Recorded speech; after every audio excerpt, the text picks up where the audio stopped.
what I think the problem with Elizabeth Warren isn't that she doesn't on paper have good plans now. The problem is we don't know if she's actually going to fight for the things that she is proposing now. That was the same exact problem with Hillary Clinton, in addition to the Clinton Foundation corruption and Bill Clinton's corruption and being a warmonger and all these things. Hillary Clinton could say anything in the primary campaign, but no actual progressive believed her. And by the way, I'm not comparing Elizabeth Warren to Hillary Clinton because I don't think she's the same. Some of you do. I think that's a little extreme. As far as I know, she's not as big of a warmonger as Hillary Clinton is. As far as I know, she would actually want to regulate Wall Street tighter. So there are good things with her. But the problem is she has a history of being very slippery. And I'm going to show you in a bit, also with the truth. So, again, 2008, single payer is the main way. 2012, dodges that question, Affordable Care Act. Let's also, I think I played this during the week, but I'm going to play this again for those that missed it. This was also her just directly saying no in 2012 when she ran against single payer. Hold on. Congress, you hope to maintain the status quo, to make good things better and those sort of things. Let's talk about Obamacare for a second. Would the Affordable Care Act be better, according to Elizabeth Warren, if there were more public involvement, the public option that didn't quite make it, single-payer health care, that sort of thing? You know, I actually think there is going to be a fight in Congress. I think that's been made perfectly clear. But I think what it's really going to be over is whether or not the benefits that are in the Act as it's designed right now are ones we're going to be able to hang on to. I mean, I think that Scott Brown, Mitt Romney have made it clear. They want to draw the battle lines over repealing it all. And again, here in Massachusetts, this turns out to have really significant impact. We've got coverage, but there are a lot of things in the Affordable Care Act that are not here at state law. So for example, young people be able to stay on their parents' health insurance. Republicans want to get rid of that. Well, under Massachusetts law, they can stay 2 years after getting out of school, so it could be as old as 25. But it's an extension. It's an extension. It's an extension. Healthcare caps. Now think about this one. This is for people who have, you know, cancer, other very expensive medical conditions, or people who have long-term chronic illnesses. Federal law says under Affordable Care Act, an insurance company can't just decide to toss them off the insurance, say you've hit your lifetime cap. Medicare. Seniors are now being covered for more and more of the costs of their drug care, and they eventually, that donut hole that everyone talked about a couple of years ago, will be completely closed. Republicans want to repeal all of those.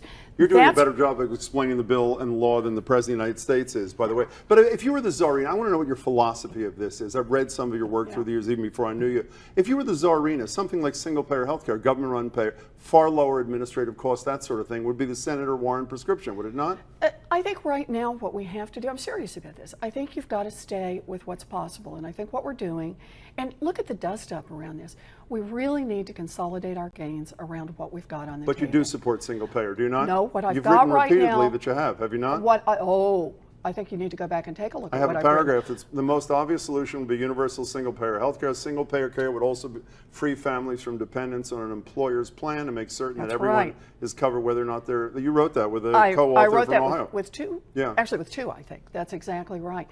But the point is, what we've got to do is we've got to keep moving in the direction of getting more families covered and bringing down the cost of health care. What's amazing to me about this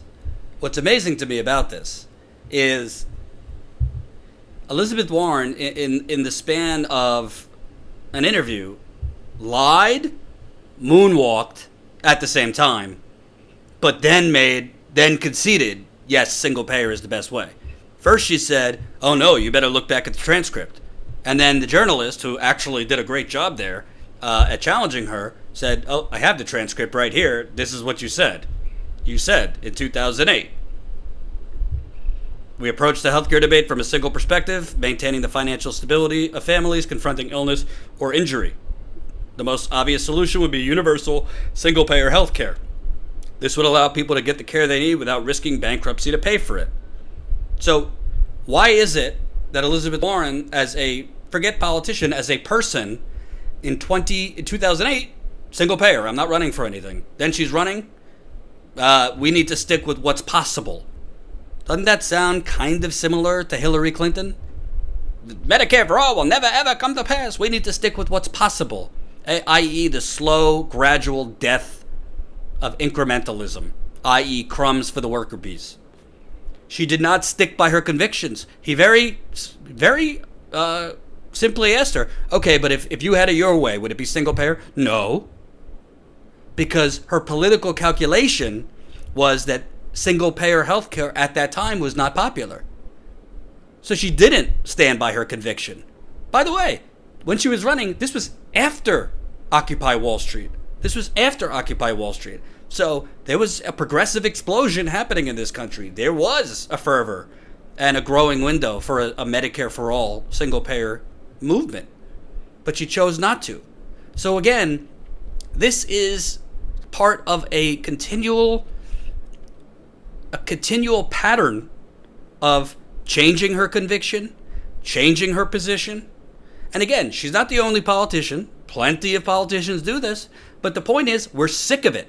We're sick of these kind of politicians. That's why so many progressives, frankly, don't trust her. Not only is she slippery, and did she change from obviously being for single payer to not being single payer when she thought it would hurt her politically for being... You could say whatever you want about Bernie Sanders. You can call him a communist. One thing you could say, he has fought for the things that he is passionate for. He has the courage of his convictions. He has been consistent no matter what he was running for, no matter when he was running. And he has been willing to lose by running on those convictions.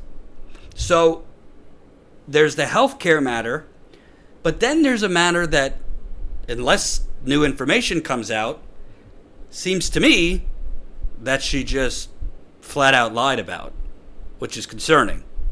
I want to be careful because I'm a man, and this is an issue with Elizabeth Warren suggesting that she was fired from her public teaching school job, or fired or not invited back, whatever, because she was visibly pregnant. Let's take a look. She said this on the campaign trail quite a bit. Let's take a look at what she said at the SEIU convention this weekend. I was the kid with the dream. I had a dream from second grade. I wanted to be a public school teacher. And let's hear it for the public school teachers. But here's the thing. We didn't have the money to send me off to college. My story has lots of twists and turns. I got married young, I dropped out of school, but I finally finished my 4-year degree and I became a special needs teacher. Yeah. I love that work. I love that work down to my toes. And I probably would still be doing that work, except by the end of the first year, I was visibly pregnant. And the principal did what principals did in those days. Wish me luck and hired someone else for the job because I didn't have a union to watch out for me. So I want to be clear, if that is true, that is extremely troubling. That was, of course, very common back in the 1970s, 80s. Discrimination over pregnancy. There's laws against it now, but honestly, I'm sure it's still a problem in many places. So Elizabeth Warren says that this happened to her, and she was discriminated against. She was let go from her teaching job for this, which is definitely a troubling fact if it were true. But somebody has come out basically showing that it's not true. Somebody is alleging that Elizabeth Warren is lying, and that person is Elizabeth Warren. Let's go back to the videotape. This is Elizabeth Warren during an interview. When was this interview? In 2007. She was being interviewed by a fellow Harvard professor. Listen to how she explains why she left the public teaching industry. As a young person before you went off to college who sort of shaped your thinking also about... That's what I wanted to do. I just didn't quite know what kind of teacher I ended up becoming, so. And at college, what did you major in, and what were the focus of your interests? I came to college thinking I came to college on a debate scholarship. I was 16 years old when I graduated from high school, and I got a full scholarship in debate that was room, board, tuition, books, and a little spending money. It was a fabulous scholarship at George Washington University if I would debate for them. It was sort of the equivalent of an athletic scholarship, only this was one that actually a girl could get. And even though there weren't very many girls in debate either, I was going to be a teacher, and I quickly switched over and decided what I wanted to do was work with brain-injured children. So I got my degree in speech pathology and audiology, which meant that I would be able to work with children who had head trauma and other kinds of brain injuries. And that's what I did. For a while. I mean, you actually pursued that career. I actually did. I was married at 19 and then graduated from college, actually, after I'd married. And my first year post graduation, I worked, it was in a public school system, but I worked with the children with disabilities. And I did that for a year. And then that summer, I actually didn't have the education courses, so I was on an emergency certificate, it was called. And I went back to graduate school and took a couple of courses in education and said, I don't think this is going to work out for me. And I was pregnant with my first baby. So I had a baby and stayed home for a couple of years. And I was really casting about, thinking, what am I going to do? In that speech, in that interview, she's saying she didn't have the requisite courses to get a permanent job. She didn't have the requisite. Certificate or degree to get a permanent job. She went back to school, takes more classes to get that, and decided on her own, this isn't for me. So I don't know how you could say I'm exaggerating or stretching it. This is entirely a different story. I mean, the headline of that article I just showed you, they said she was lying. There's a big difference between you want to be somewhere, you plan on coming back the next year, but you're visibly pregnant and asked not to come back, versus I didn't have the necessary skills, I didn't have the necessary degree or certificate or whatever. I had to go back to take more classes for that, and then I decided this isn't for me. I don't know how you could say that I'm stretching here. That's a lie. Or, to be fair, it's possible that when she did that interview in 2007, it's possible that the true story was she was visibly pregnant and she was asked not to come back when it happened. And in 2007, for whatever reason, she didn't feel comfortable saying that, or she didn't think she would have been believed, or whatever. Who knows? So it's possible, but that's a radically different story that she told. And why I bring this up, is it the biggest thing in the whole entire world? Is it the main reason, you should support a Bernie versus her? No, I think I personally support Bernie over her because she's not in the same category progressive-wise. But why I think these types of stories are a problem, and by the way, shockingly, I haven't seen any media cover this story of just like a blatant lie. Jen, you're in the super chat. Am I going too tough on Senator Warren? Or is it inaccurate to say this is a lie that she's telling on the campaign trail? Or at least inconsistent? Is it a stretch that it's inconsistent, the story she is telling on the campaign trail, versus what she said in an interview like a decade ago? And why I bring this up, Donald Trump has $200 million in the bank. He's not going to be convicted in the Senate. He's just not. I will eat my words gladly if he is. So if it's Warren versus Trump is going to carpet bomb her with the Native American stuff, which, by the way, with her versus Trump, there's going to be more scrutiny. What if it comes out that she used the claim of Native American heritage for other things? I did not cover in 2016 the Hillary Clinton email thing that much. I thought there was way, way worse things about Hillary Clinton that could be covered.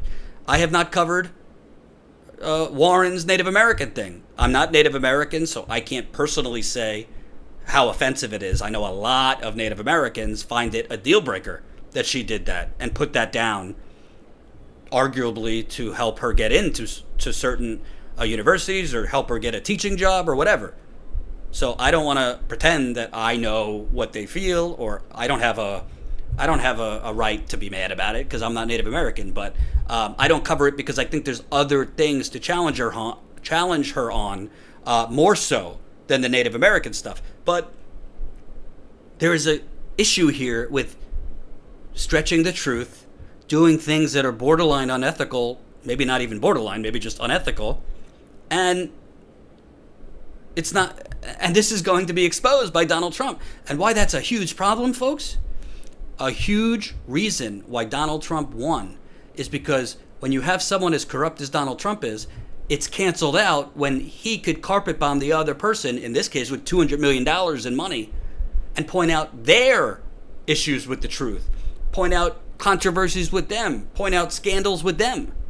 So that is a problem. That is a problem. Because in Iowa, in Michigan, in Wisconsin, in Pennsylvania, in Arizona, which could be in play, well, the problem is, if Donald Trump could muddy the waters enough, and put up ads with her, she lied about being fired for being pregnant, she lied about her Native American heritage, you going to trust her as president? Those are wildly effective ads. It also takes away the stink. As corrupt as Trump is, it takes away some of the toxicity and corruption related to Trump. So I think the media is giving her a huge pass. I think the media is propping her up because, frankly, the media in Washington, D.C. and New York is largely middle class, largely white and largely highly educated and making decent money. Elizabeth Warren's demographic. So they naturally gravitate towards Elizabeth Warren. Hope you enjoyed that last video. Hop on over to statuscoup.com where you can sign up for our email list and become a member for as low as $5 to $10 a month. Membership is how we grow. That's statuscoup.com/join. And remember, join our email list so we can grow the revolution with you.